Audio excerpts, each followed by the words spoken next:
Good day and what's up mga kaputol. So for today's video is magde-defoliate tayo ng tinatawag nilang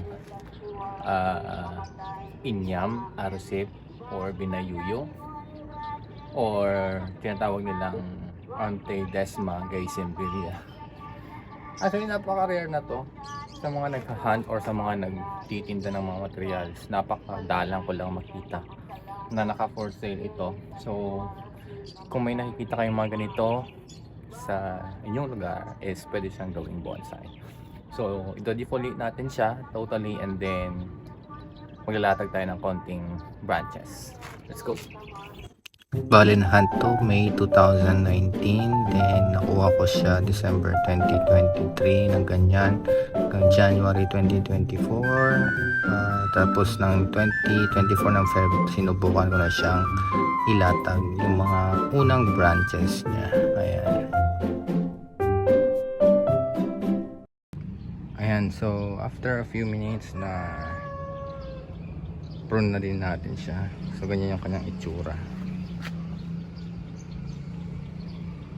Ayan.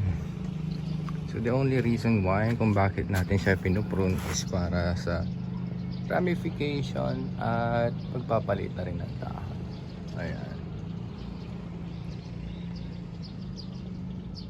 Ngayon i-wire naman natin siya. By the way guys, sa mga hindi nakakaalam kung ano yung itsura ng dahon niya, ganito siya.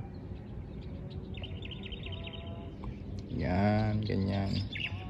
Inyam, arosip, binayuyo, Antedesma gaysemberia. So ang goal nating ma-achieve na size ng dahon niya is ganito. Ayan, ganyan kaliit yung gusto nating ma-attempt na size ng dahon niya. Ayan. So yung comparison ng size. Dati mas malaki pa to hanggang dito. Kalaki yung dahon niya ng una. So bali after kong malatag yung unang sanga niya ng February, inantay ko ulit siya ng March para dumami ulit yung kanyang mga sanga. And then nag-prune na naman ako, nag-defoliate, and namili na naman ako ng mga ititira kong mga next generation ng branches. Ingat-ingat na lang siguro sa pagpili ng mga sanga, baka mamaya is maputol natin yung kailangan pala nating branch. Sayang naman, mag-aantay na naman tayo ng matagal na panahon para makuha yung branch na yon.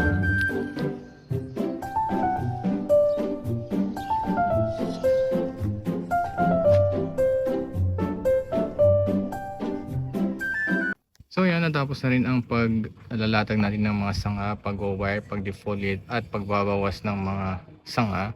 So papakita ko sa inyo yung final output. Ayan. Okay.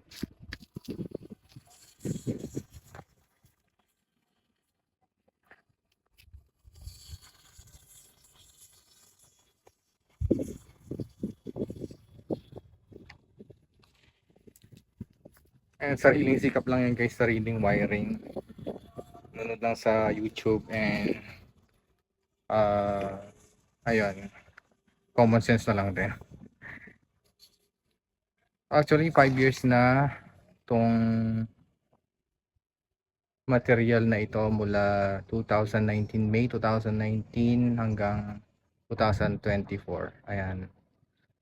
Binigay siya sa akin ng aking bayaw nung nag-abroad siya papuntang Canada. Ipinamana niya sa akin to. Kaya pa nakita ko sa picture ng December 2023, ang meron lang sa kanya itong sangang to. Ayan. Ito, at saka ito ang pinaka-apex niya. So, itong mga maliliit na branches, lahat yan wala pa. Trinabaho ko siya for the past 6 months. Ayan. So, kapag may tiyaga, ayan, yung outcome niya. So, comparison time, kung ito pala, butas to. Ayan, butas sa loob. Butas. Ayan. Bali ang pinaka-lifeline na lang niya is etong mga to, yung mga nasa gilid niya. Ayan. So, ito yung pinakalikod niya. Ayan. Yan na lang yung lifeline niya. Pero maganda yung nakaingin yata to. So, kaya nagkaganyan siya, nagkabutas siya sa gitna. Pero surviving siya. Ito yung bote ng Absolute na 1.5 liters. So, compared sa alaga ko is malayong napakalaki siya. Siguro XL yung size nito, hindi ko sure. Ayan. Kasya nga to sa loob. Ayan. Pwede magkasya sa loob yan. Yung bote ng Absolute. So ayan. Shari. So yun lang mga kaibigan. Maraming salamat sa panonood niyo sa video kong ito. Hanggang sa muli. Maraming salamat.